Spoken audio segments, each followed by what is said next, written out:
Do meu ponto de vista, ninguém se sentiria confortável sabendo que sua própria família não te aceita, né? Acho que tudo que foge do padrão, do tradicional, quando isso afeta o psicológico da pessoa, pela não aceitação dos familiares, dos amigos, etc. Eu acho que deixa bastante triste, bastante para baixo e por isso que é bastante comum você ver as pessoas trans, por exemplo, é, precisando de ajuda, tendo outras pessoas para ajudar, para apoiar, pessoas que apoiam a causa. E isso é de extrema importância. As pessoas da própria família cuidarem, né? Recentemente uma pessoa chegou para mim e falou, quando eu falei que eu estava sendo vó, né, pela primeira vez, e essa pessoa chegou para mim e fez: será que agora com o nascimento do neto não vai mudar, não vai voltar a ser como era antes? Eu olhei para essa pessoa e disse: quem disse que eu quero que seja como era antes? Eu estou muito feliz com a filha que eu tenho. Eu estou muito realizada com ela. Eu acho que se tiver de ser como era antes, para mim não iria prestar. Tudo que eu queria era isso. E é o que eu quero pro resto da minha vida. E aquilo me machucou tanto, foi tão ofensivo. Foi tão, foi tão doente aquilo que essa pessoa falou, que me deixou entristecida. E aí eu comecei a falar para essa pessoa, a mostrar o lado bom de ter uma filha dedicada, de ter uma filha compreensiva, de entender o universo feminino, um universo que eu mesma não entendia. E aí essa pessoa parou e fez: eu não acredito. E quando eu comecei a relatar da minha vida como era antes e como ficou depois da minha filha, essa pessoa, eu acho que levou essa sementinha dentro dela. E mudou. É uma pessoa é uma amizade que eu conheci recentemente e que tem essa amizade, né? Faz questão de estar comigo, de me ver todos os dias. E aí ela parou e começou a pensar um pouco sobre isso. Olha, é muito difícil ver pessoas trans trabalhando. Às vezes é até fácil você ver pessoas trans na rua, principalmente aqui em Salvador. Eu vejo algumas, não vejo todo dia, não vejo toda hora, mas vejo numa frequência muito maior de uns anos pra cá. E já lidei sim, acho que em dois momentos. Um foi inclusive recente, né? E eu acho que ainda falta bastante estrutura no meio de trabalho, né? Acho que eles ainda têm muito preconceito, né? Tem muitas normas, muitas regras nas quais impede de que essas pessoas, por exemplo, disputem uma vaga com pessoas cisgênero. E eu acho que o maior problema tá aí, eles geralmente não enxergam as qualidades do que a pessoa tem para oferecer no meio de trabalho. Eu acho que logo de cara o que pesa é aquele estereótipo, né? Ser uma pessoa trans vai trazer uma imagem negativa para a empresa. Isso, e quando muitas famílias não sabem lidar bem com seus filhos, que expulsam, se eles tiverem um empregozinho bacana, eles vão sobreviver muito bem. Né? A gente não esquecer que falar de empregabilidade, você está falando de família e personalidade também. Então, se você, e muitos, como a gente diz, né, algumas meninas trans que se prostituíram no mercado de sexo para dar uma casa, para comprar essa aceitação, tudo envolve emprego, envolve dinheiro. E pesa menos nas pessoas trans quando têm seus empregos, sua estabilidade, essa questão de ter ou não uma família. Eles podem recomeçar uma família também com emprego. Então, por isso que isso vem muito forte. Porque eu vejo, por exemplo, minha irmã tem uma qualidade absurda, né? Ela é muito inteligente, pelo menos eu considero. E é difícil, ela já fez algumas entrevistas de emprego, já trabalhou, inclusive. Porém, ela teve que seguir padrões que as empresas impunhavam ela, né? E aos poucos ela foi conquistando espaço, foi lutando, modificando os trancos e barrancos, né? Foi uma luta, somente nesse último emprego dela. Ela conseguiu o espaço dela, claro, né? Até pela experiência que ela tem jurídica, né? Isso causava um certo medo, acredito eu, neles, da empresa que ela trabalhava. Só que nem todo mundo tem essa visão, tem esse estudo, né, aprofundado, essa coragem. E às vezes acaba sendo humilhada, ou humilhado, e por aí vai. Eu acho que realmente o principal mesmo é ainda o preconceito que eles têm para lidar com pessoas trans no meio de trabalho. A gente tem uma legislação e é importante falar como o público, como o jurídico interfere na autonomia das famílias em relação a seus filhos e filhas trans. Escutem bem isso, porque isso é muito importante. A falta de autonomia que as famílias que querem apoiar seus filhos trans e adolescentes têm em relação à justiça. Porque dentro do SUS nós não conseguimos nem bloquear a puberdade e não conseguimos fazer a hormonioterapia cruzada para um menino, no caso dele trans, ou uma menina de 13 e 14 anos trans, porque a portaria 2803, que organiza a saúde das pessoas trans no SUS, ela nos proíbe totalmente. Ainda que há um ano e meio atrás, o Conselho Federal de Medicina tenha aprovado uma resolução muito bacana que permite que médicos em seus consultórios particulares possam fazer, não bloqueio ainda, mas pelo menos a hormonioterapia a partir dos 16 anos, é uma prerrogativa para quem tem condição, quem tem dinheiro, quem tem convênio, mas a maioria das pessoas trans não consegue fazer isso dentro do SUS. Ou então cada um vai se virando como pode, nesse como pode é que reside o risco. Então, meu nome é Adriana, eu sou mãe de um rapaz trans, que agora já está com 25 anos, e é maravilhoso estar aqui, porque quando o processo de transição do Vitor iniciou, ele tinha 15 para 16 anos, então aqui tudo era mato ainda. E é maravilhoso ter uma sala repleta de gente interessada, discutindo assuntos. Me emocionei muito com vocês. Estou vendo um monte de pai, mãe, de gente que claramente se importa um com o outro, parceiros, companheiros. A família toda transiciona junto. Ou a família se fragmenta toda e fica o mínimo, mas fica alguém junto. Amo demais. Minha filha é aquela pessoa que chegou para mim. Eu costumo dizer que antes, né, o filho que eu tinha antes ficou no passado, né?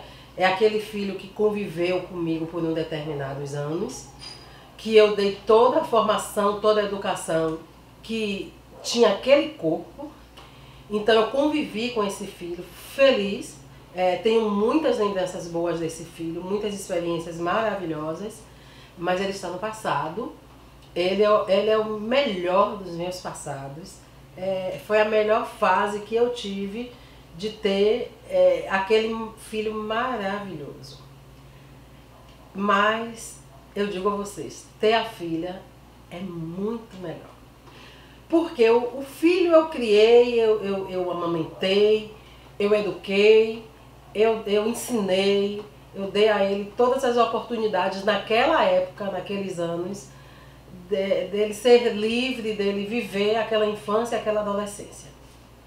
Mas receber uma filha, porque eu recebi uma filha já pronta, e isso é maravilhoso, porque quando a minha filha chegou para mim, já chegou aos 20 anos, totalmente formada, com uma formação acadêmica já, que agora já está na segunda.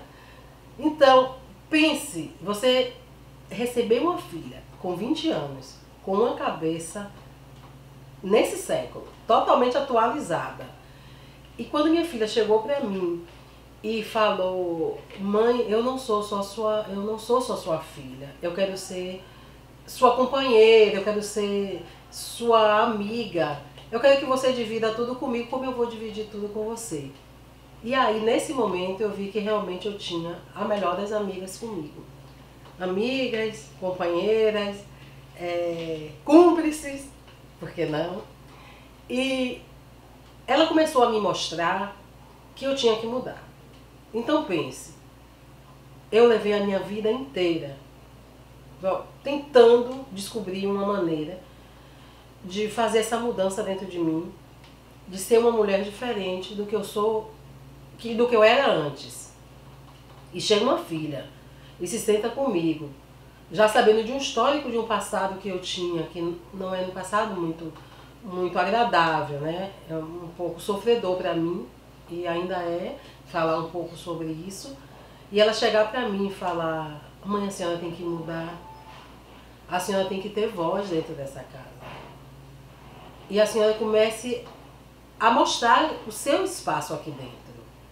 E eu me sentia totalmente sem espaço, porque era um ambiente onde eu não contribuía, onde eu não trabalhava, e eu tinha... E aí minha filha começou a me mostrar que eu tinha espaço e que eu contribuía até demais. Sim, já perdi muitas amizades, amigas que frequentavam a minha casa e que tinha filho, né, na idade de 13, 12 anos, 13. Deixou de frequentar porque na cabeça dessas pessoas acha que ter uma filha trans é uma doença, é algo contagioso e que vai contaminar aquela pessoa. Muitas mudanças negativas tiveram, principalmente na família, né? Como reuniões, festas, passaram a não nos convidar mais por conta disso tudo, né? Por conta de minha filha sair do armário e dizer a pessoa que ela é. Então, isso tudo mudou, principalmente na família, primeiro na família.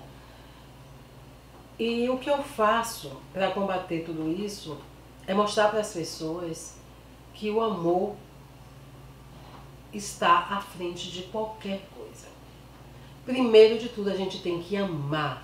Porque se você ama o próximo, você vai lutar por ele. E eu amo minha filha demais para que uma pessoa chegue para mim e venha falar dela. E é nesse momento que eu começo a questionar, que eu começo a falar.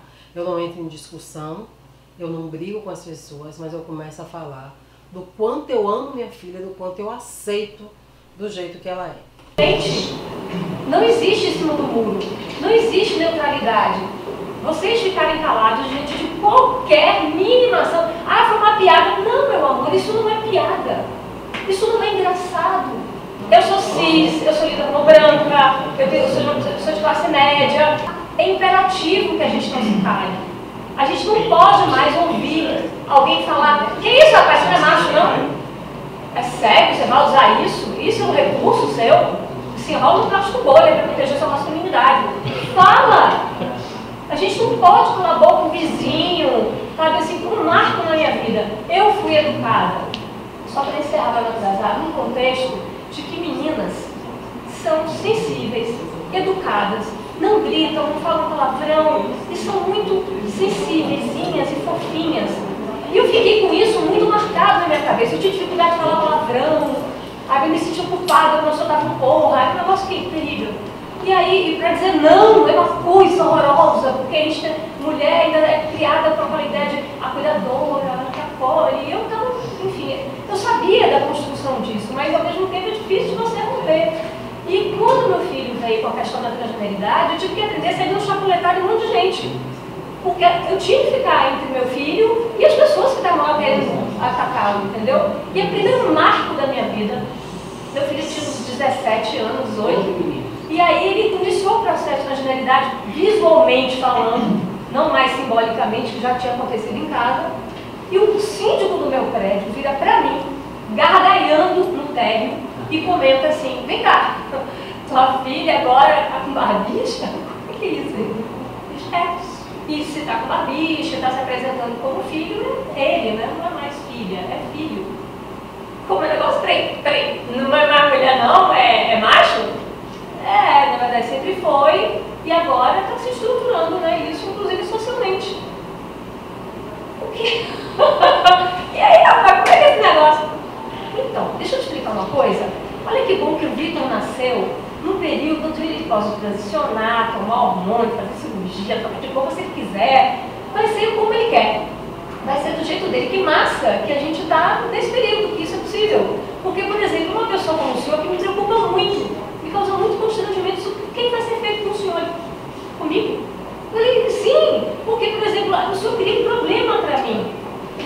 Paulo, eu tenho um problema grave, eu sou ateia. E eu vou precisar acreditar em reencarnação, porque no seu caso, a única alternativa é nascer de novo para ver se vem melhor. Eu acho que é nesse discurso que faz com que o outro pense um pouco e se coloque um pouco no lugar do outro. Participei de alguns grupos de mães fui para algumas faculdades dar o meu depoimento, a minha experiência de ter uma filha trans, que é o que eu mais sei fazer, é falar sobre ser mãe de uma trans. E foi uma experiência maravilhosa, porque até então eu não tinha coragem de parar.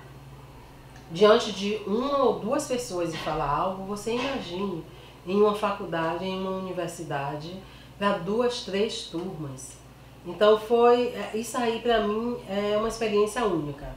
E foi através dela que eu consegui também quebrar essa barreira da vergonha, do medo de falar, de achar que aquele espaço não pertencia a mim porque eu não ocupava aquele espaço como aluna. E eu pude ver que aquele espaço também pertence a mim, porque eu estava num lugar de fala ali. Eu estava em um lugar que eu tinha propriedade para falar. Uma coisa que eu lembro muito, é tão raro, que eu lembro de todos os meninos e meninas trans, ou alguns meninos travestis que vieram com o pai, ou a mãe, ou o tio, ou a tia. E a nossa rota é para que eu não lembre de quem veio, porque todos virão e quando vem todos a gente esquece. Mas é tão marcante essa ausência que quando vem um pai, uma mãe, um tio, uma avó, um familiar, a gente não esquece. E tem algumas famílias aqui que eu já conheço de ver, de falar, de acompanhar, de ir na casa, de ver desde o início do ambulatório. Bom, eu cheguei com meu filho, hétero cis, de 21 anos, e disse para ele um certo dia: filho, eu quero que você me dê vários netos, porque eu só sei que eu só vou ter neto do seu lado, da sua parte. Embora eu iria incentivar com o tempo de que minha filha poderia fazer uma adoção, né? Adotar uma criança, que seria bacana para mim também. E aí veio essa surpresa de minha filha entrar em um relacionamento com um homem trans. Eles se conheceram, se apaixonaram, e um determinado dia minha filha chegou para mim e fez: mãe, eu estou apaixonada por um homem. E eu que bacana! Mas assim, dentro de mim eu dizia: é bacana, mas não vai me dar neto.